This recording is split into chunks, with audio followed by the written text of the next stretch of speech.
এই অধ্যায়ে আমরা দেখব কিভাবে ড্রপ ক্যাপের ব্যবহার করতে হয়। যারা ইংরেজি পত্রিকা পড়েছেন তারা হয়তো দেখেছেন যে একটি প্যারাগ্রাফের মধ্যে এই প্রথম একটি ওয়ার্ডের প্রথম অক্ষরটি বড় থাকে এবং বাকিগুলো সব ছোট থাকে। তো সেটা হলো ড্রপ ক্যাপ অপশন। আমরা এখন ড্রপ ক্যাপ ব্যবহার করব।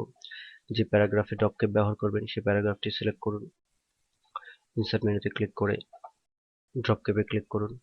ড্রপ ক্যাপ দুটো অপশন থেকে যেটি আপনার ভালো লাগে সেই অপশনটি সিলেক্ট করে এখানে ড্রপড দেখতে পাচ্ছেন আমাদের মাইক্রোসফটের প্রথম বর্ণ এম 3 লাইন সমান বড় হয়ে গেছে এবং তার নিচ থেকে বাকিগুলো লেখা হয়েছে।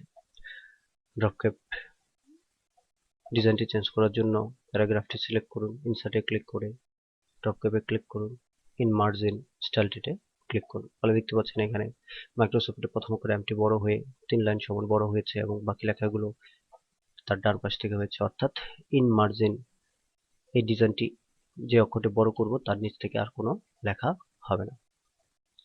এভাবে আমরা একটি প্যারাগ্রাফে ড্রপ ক্যাপ ব্যবহার করতে পারি। ড্রপ ক্যাপ ডিলিট করার জন্য বা রিমুভ করার জন্য বা বাতিল করার জন্য পুনরায় ড্রপ ক্যাপে ক্লিক করে নানে ক্লিক করুন। তো এখন আমরা দেখব ড্রপ ক্যাপের আর কিছু সেটিং।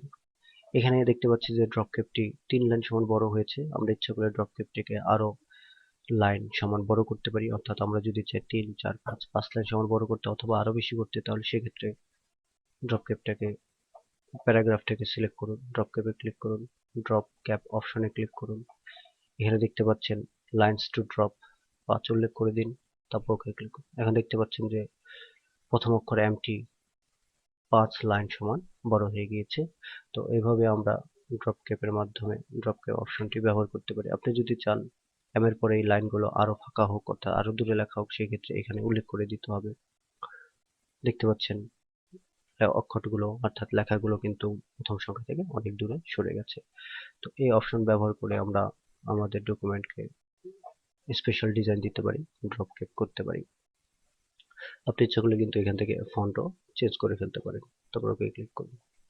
আর ড্রপ ক্যাপ বাতিল করার জন্য ড্রপ ক্যাপ করা প্যারাগ্রাফটি সিলেক্ট করুন, ড্রপ ক্যাপে ক্লিক করুন, নানে ক্লিক করুন। তো এভাবে আমরা ড্রপ ক্যাপ ব্যবহার করতে পারি। ধন্যবাদ।